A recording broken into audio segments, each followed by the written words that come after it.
Hi, everyone. I'm so happy that you can join us today for this special session related to the COVID-19 pandemic and related to Native American and First Nations. My name is Cecilia Calvo, and I work within the Office of Justice and Ecology at the Jesuit Conference of Canada and the United States. I'm really excited to have you all with us today as we talk about this important topic. Indigenous communities have experienced unique threats when it comes to the pandemic. And this session is going to take a look at both some of the historical realities as well as some of the current contexts and concerns that are connected to the pandemic and facing Indigenous communities. Some of those are related to sovereignty and self-governance, healthcare delivery disparities, rural isolation, and racial injustice. As we know, the coronavirus has hit communities of color the hardest, including Indigenous, African American, and Latino communities. And in the United States, Indigenous communities are 3.3 times more likely to die from the coronavirus than Caucasian Americans. And Indigenous communities have understood early the threat posed by the pandemic on multiple levels and have been vigilant, taking prudent action to safeguard their communities, sometimes even having to resist state policies that threaten their health. And today I'm excited that we can hear firsthand from some of our partners with regard to their experience about how Indigenous communities are being impacted. These are partners that work with some of our Jesuit affiliated ministries. So today we have Rosella Kinoshamig with us. Rosella is Odawa Ojibwe from the Wikwemkong unceded territory. She is a registered nurse with 52 years of nursing experience, mostly working with First Nations communities as a community health nurse.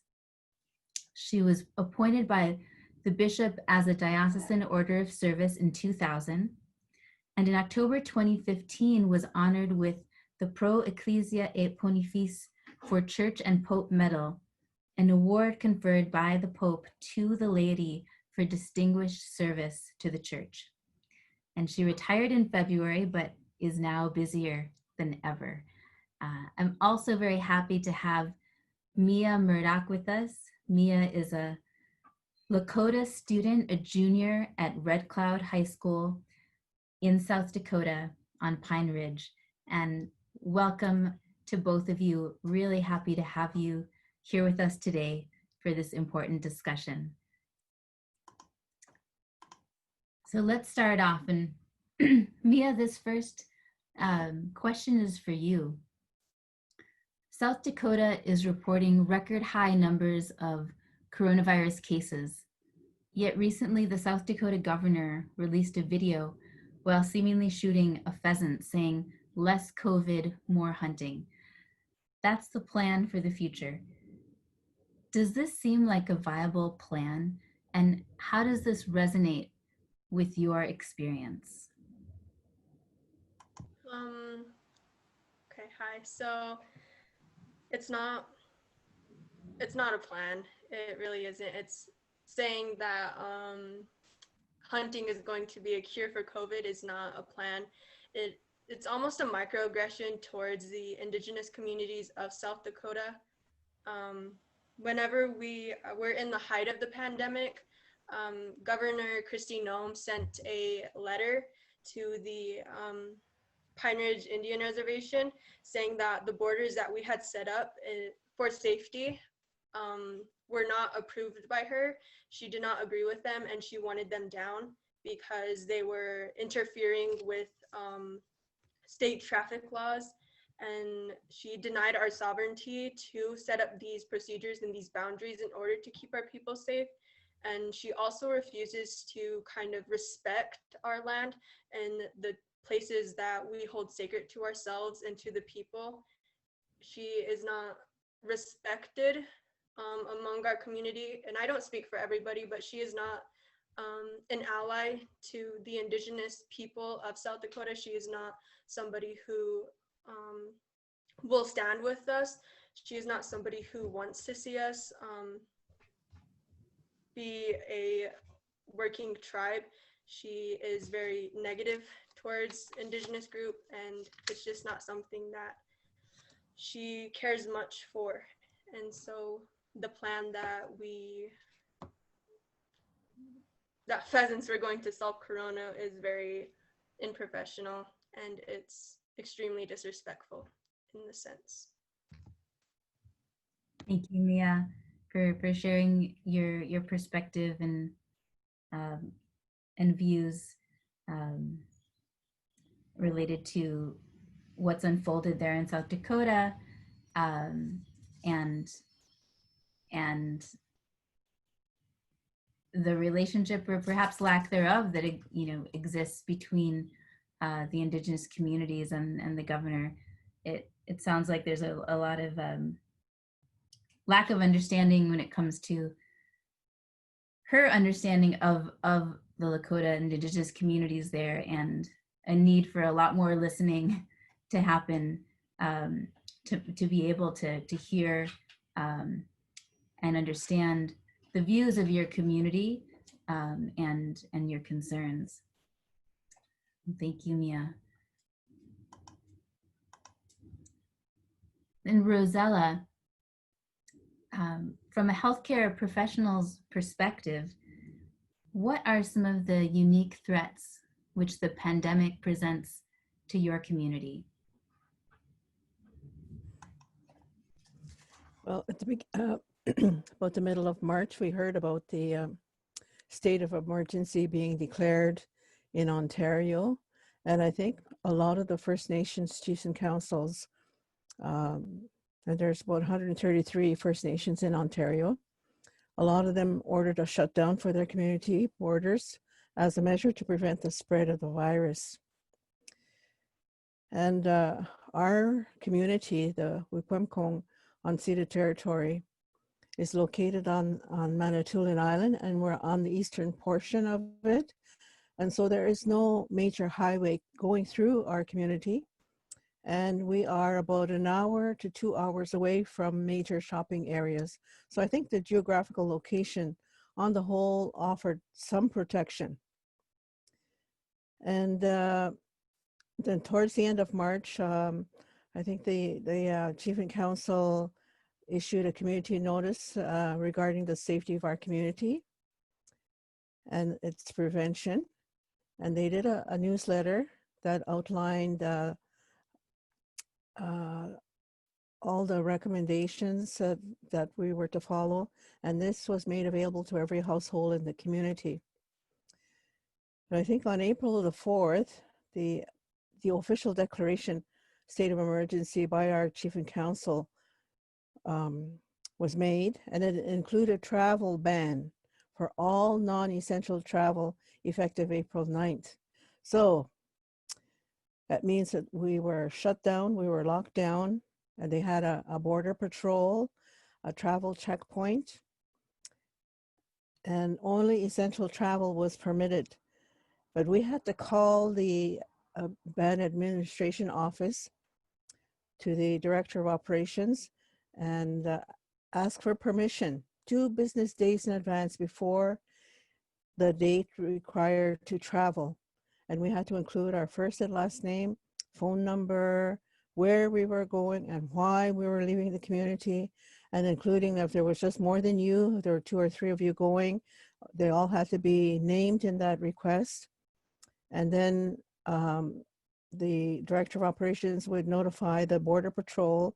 And so when you went through there, you were stopped, and they would ask you for your name and all this information. And if your name was not on there, you were not allowed to go through. And I was thinking, this brought back memories of quite some time ago. When we were doing Diabetes Project, I learned more about it, that we had a gate at the border of our community. And we had to have permission to leave the community. We had to ask the Indian agent if we can leave, and we had to have a very good reason why we had to leave.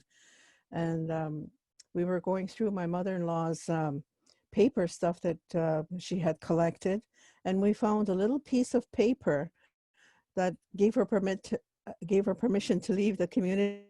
And I said, okay, here's a proof, really, that people had to have that permit if you were to leave, eh? So it did happen, and so it all brought these memories back, eh? Then, of course, the churches were closed, and we were told only 10 people indoors. No, for funerals. The churches were closed, but for funerals, we could have only 10 people indoors, and we could only have one night wake. And people did hold off dying for a couple of months to 3 months, and then they started dying.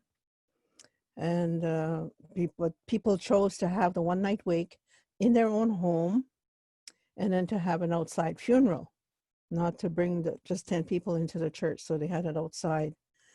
So that was the way to accommodate more people. And for me, I did 3 wake services during this time, and I did 2 funerals in other communities. So I was taking a chance by leaving my community and going to those 2 other communities. But this was after the lockdown was like when the lockdown was, I don't know, closed off or taken away, and we could travel more freely. But I think with this lockdown, there were a couple of other threats that were really, really affected the people, I think, and that was the anxiety, the stress, the isolation, and depression, just from being cut off from others, especially your own family. And then there was this uncertainty that, maybe 2 weeks' time, and, everything will be back to normal. Maybe in a month's time, like that kind of a waiting and hoping that this would be all over, eh? And so there were wellness checks wellness phone calls that were made by the healthcare workers, call people. And then I was asked for names of all my community members where I'm from, and for their phone numbers. Well, I didn't have phone numbers for everybody, but I did get quite a few. And then they asked me if I would call them every few days and find out how they were. And so I did that just to find out, like, how are you? Have you been out? Have you been to town? Have you, are you staying home? And how are you keeping yourself busy and things like that? And so that was one way of keeping in touch with them. And then the other major thing I think that affected people was the access to food. We have, with the border being closed, meant people having to shop at our one large grocery store for a population of 2,500 or 2,000, close to 2,600 almost, and a couple of little stores. But I mean, those little stores are very, very small. And the grocery store, when you went there to shop to pick up things that you needed, the shelves were empty. And the truck was not going to come in for a week, can only come in once a week. So there were a lot of items and that we weren't able to get. So if you had an outside appointment and you had that essential travel, well, then you can sneak in a little trip to the grocery store and pick up whatever items you needed. Eh? Or if you found out somebody else was going, and then they would take a list and say, okay, I'll pick that up for you. So that's how we got our essential items. Then the Ban administration started at the end of March to deliver community care packages, and they were available to any household who requested them. And this was to assist them if they were in need, and to alleviate the demand on the local store and the lack of food that was not available due to the checkpoint and limiting that travel. So the care package was delivered every 2 weeks, and there was also a meat package that was delivered once a month, and a coupon that you could go and purchase additional grocery items or cleaning items if you needed to at the grocery store. And I guess the young people were not sure of how to cook up some of this food. Eh? So then I had suggested to my contact that I said, I think they should have some recipes to help the young people. So that's what they did. They included some recipes and how to cook these foods. So I think that was very helpful. And then at the end of August, the eligibility of the care packages were limited to only those that needed, and people over 65 years of age. So I kept my name on the list because I have family members who were not on the list and sometimes needed food, so I would share my food with them. They also started a gardening program, and that gardening program assisted 250 households with gardening needs, and there was an overwhelming interest, but that created some challenges with access to water, because if you're not living in the main village and you live in the rural satellite community, we have water delivery, and so we may not have water. I did run out of water one time when I was trying to water my little garden, because I bought a long hose and a sprinkler system because I can't carry the pitcher to water my garden. So I guess I forgot to turn off the water, and of course by the time I looked, there was no water coming out of the sprinkler, so I had to call the water truck and to bring me the water. So then after that, then we got a water barrel also to help in case we ran out of water. And then later on in June, when the Ontario Premier Doug Ford announced that public health Sudbury and districts entered stage 2, and they listed the reopenings. And so our wellness checkpoint was discontinued and people could travel. And the first thing that we did was, okay, let's go for a ride into town. So we went in our car and we drove through the border. There was no checkpoint. Drove through town, went around the town, and come back home. It gives you that feeling of like freedom, and it was good to be out, without having to be answering questions of where we're going and where we're going and how long we're going to be gone, eh? And then we have all these reminders, not to let our guard down, to keep your vigilance, to wear your mask when out in public, encourage to shop local, and not to travel outside of Sudbury and Manitoulin District, or to cities that were considered the hot spots. And I think that recommendation is still there.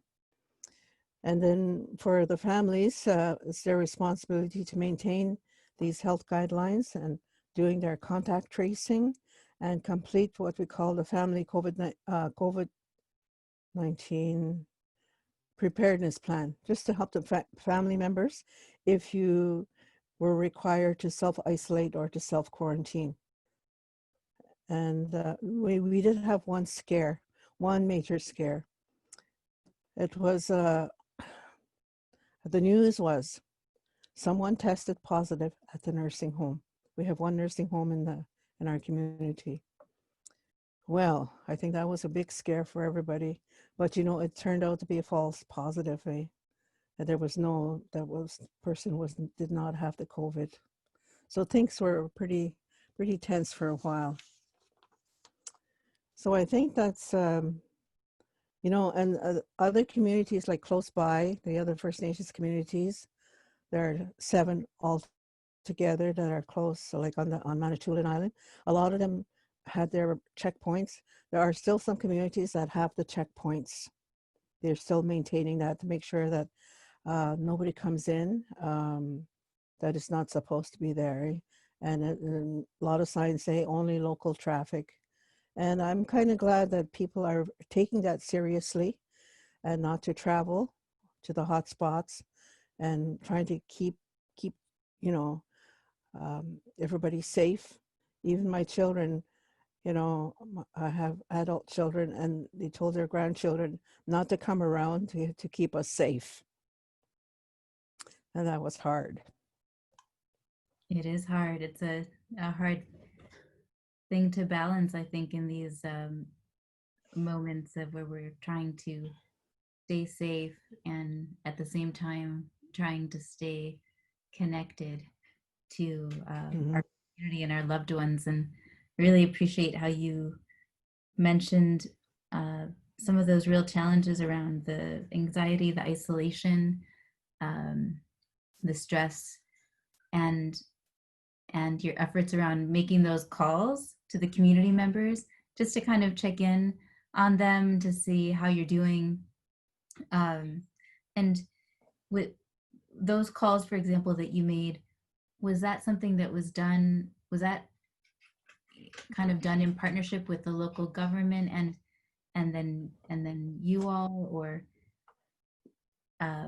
where did that initiative come from? Well, we had one nurse that just lives down the road from my house. She asked me if I would do that. And so if I picked up anything unusual, you know, in speaking to the people, like there was one person who was concerned about food and him to go to the store to get the food and the amount of money that was required, like if he got a taxi to go. And so I gave his name in so that he would get one of these the packages, the community care packages. So the next time I called him, he said he was receiving that food. And then there was somebody else who was, I suppose, very lonely. And he made some comments which concerned me. And so I contacted his family members just to make sure that they contacted him a little bit more and to make sure that he was looked after and cared for and cared about. Wonderful. Thank you, Rosella. And yeah, it's just happy to hear about that work that's happening to help connect community members in this time, in this difficult time. Mia, I want to turn back to you. In South Dakota, we all know there have been some super spreader events there of great concern in terms of the numbers of people that are gathering. And yeah, I'd like to get your take on this. So, you know, what has been the impact of the recent super spreader events in South Dakota, such as the one held at Mount Rushmore on July 4th, the presidential event there, and also the annual the motorcycle rally in Sturgis, you know, which drew over 400,000 over 10 days during August, these events. What's your reaction to these events and the impact of these kind of events? Okay, so these events, they didn't, like, they said that masks weren't necessary, that people could just like walk in and walk out and things like that. And because of that, it caused like obviously the super spreader, but it also caused like a lot of like worries, especially with the MMIW, missing murdered Indigenous women, with that whole aspect, because there was like a lot of like grown men there, and there's like a lot of vulnerable Indigenous people, especially in Rapid City where the event was held. And the mayor also doesn't like Native American people. He refers to Native people as those peoples those people in his city. And he is very, again, like Kristi Noem, Mayor Steve Allender, they're not for the Native American people. And the Mount Rushmore event actually costed $2 million for the event to be taken place on Oceti Sakowin land. And it was during the driest season of the year, so there was like the big risk of the Oceti Sakowin Black Hills land to be burnt down, and it seemed that nobody really took that into consideration. There was even people on social media saying the Lakota lost so bad we turned them into Mexicans, like referring to the immigration policies. They said that they put these 4 white men faces, these faces where a man said, you know, Indigenous people, like, kill the Indian, save the man. He said, one of them said that 2 of them were slave owners, and these people who agreed with Trump and agreed with Kristi Noem's views were putting slave owners before Indigenous people. They were putting these racist people before Indigenous people, and it was on our land. Those 4 faces on Mount Rushmore are on Oceti Sakowin land. And not only that, but during a rodeo, during this time, Kristi Noem, she had, her family has ownership of the original bloodline of Chief Red Cloud's horse, and said that like the Native American history is so rich in South Dakota, and she was priding Native Americans on the fact that she had Chief Red Cloud's horse, and she put, and you know, there was a lot of outrage in that, saying that Kristi Noem cared more about a horse's bloodline than she did about Native American people. And you know, there was that $2 billion. We on the reservation, we don't have the food and resources that we need. We have to kind of all like come together, but right now it's not really that time. Like, there's no connection on this reservation right now. And what Rosella said, like, yeah, we do have the borders still in place. We're actually going into a lockdown at 6 on Thursday because our cases skyrocketed recently. And it's like nobody here in South Dakota is really paying attention or helping the Indigenous people. And whenever we do try to have those times where we need to take care of ourselves, where we need to protect ourselves, they criminalize us and they tell us that we can't do it because we're still owned by the government, because our blood quantum is still counted by the government, because Kristi Noem, like, Kristi Noem's a governor, right? And so it's like we aren't important unless it really matters to Kristi Noem, unless it really suits Kristi Noem. And whenever we protested the Mount Rushmore event, whenever we protested, President Trump had called us terrorists. He said on his broadcast that the people who are protesting Black Lives Matter, the people who are protesting against Mount Rushmore, they're terrorists because they're tearing down these monumental buildings and statues that hold a lot of history, and that holds the American values, and it holds the American dream. And it seems that we're not allowed to live the American dream, because whenever they ask us what we think of white supremacy, whenever they ask us what we think about what white settlers have done to us, it seems that our opinion doesn't matter in case that we all still are living the generational trauma. We still all are going and healing from it. And I even go to a school that is a boarding school. And at Sturgis, there was a lot of sex trafficking.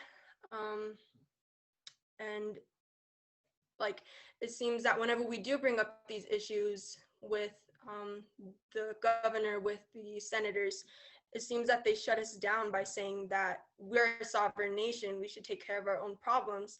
But whenever it comes to us holding whenever it comes to us holding any of value to them in the terms that we are rich people, that we show this rich culture, that we're strong, that we're never going to die, then that's when they take pride in us because it suits their agenda. And there was a quote that I was told that said, Native Americans never really die until the hearts of their women are on the ground. And I think that it's an extremely strong quote in saying that we're still here, that our blood still matters, that our history still matters, and we're not going to stop until we finally get the justice that we deserve, whether or not we have the support of these high leaders, whether or not we have the support of these people who have all this land, who have all this money.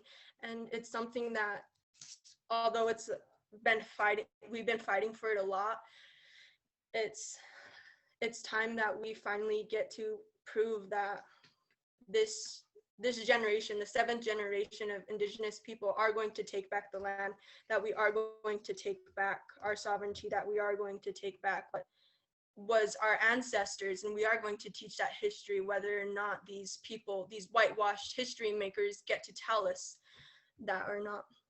And we don't want, the thing is that with these events, with these large events like Mount Rushmore, about like the rodeos, about Sturgis, it takes away a lot from marginalized groups. It takes away a lot of credibility that these marginalized groups hold, especially with Black Lives Matter and calling them, with the president calling them terrorists, with the president calling them bad people because they're standing up for the justice of themselves, because they're still dealing with the trauma from slavery. They're still dealing with the after effects from slavery. And so are Indigenous people, so are Asian people, so are the Latinx people of America. Like, we're all still dealing with our own traumas that America has caused us. And now it's like my generation, the young people of America, are finally seeing this, and we're finally sticking up for it and educating ourselves. And it caused like this big turning point within young people to learn and educate themselves about the mistreatment of marginalized groups. And it showed like the imperialism and the disenfranchisement that they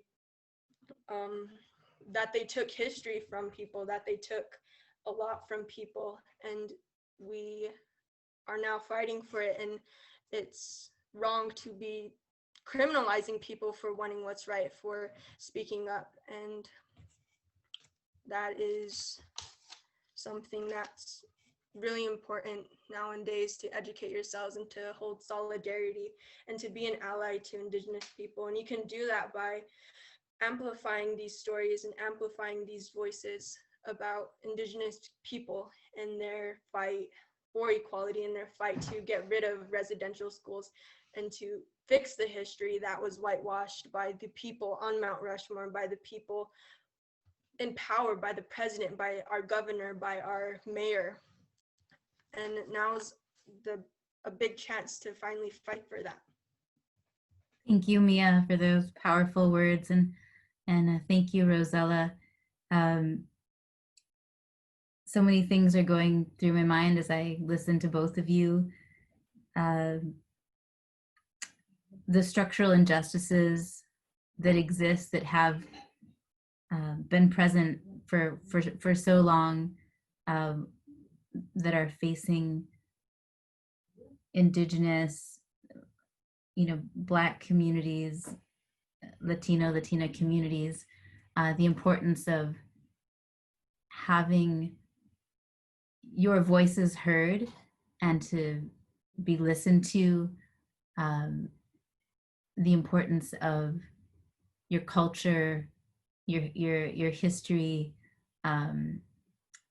and how can both the trauma of the past, and how can we find healing, and move forward together, and also the criminalization, right, of voices. We're seeing this of Indigenous communities, and other communities that try to speak up and express their views around the world. And I think this is a very dangerous trend that's happening around the world. So I also, I want to kind of close us out on I guess, a, a bit of hope as well, because I think, um, as you mentioned, Mia, it is possible to be at a turning point, right? And perhaps all of these challenges that we're facing and that are so strongly also, I think, lifted up through the pandemic, it's an opportunity where a lot of people are coming together, like yourselves, and uniting with your community and other communities, and the importance of all of us coming together and standing in solidarity with one another to work together for real change. So that's something that that brings me hope. And I just want to thank both you, Rosella, and Mia, again for joining us today for this such an important discussion. So thank you so much.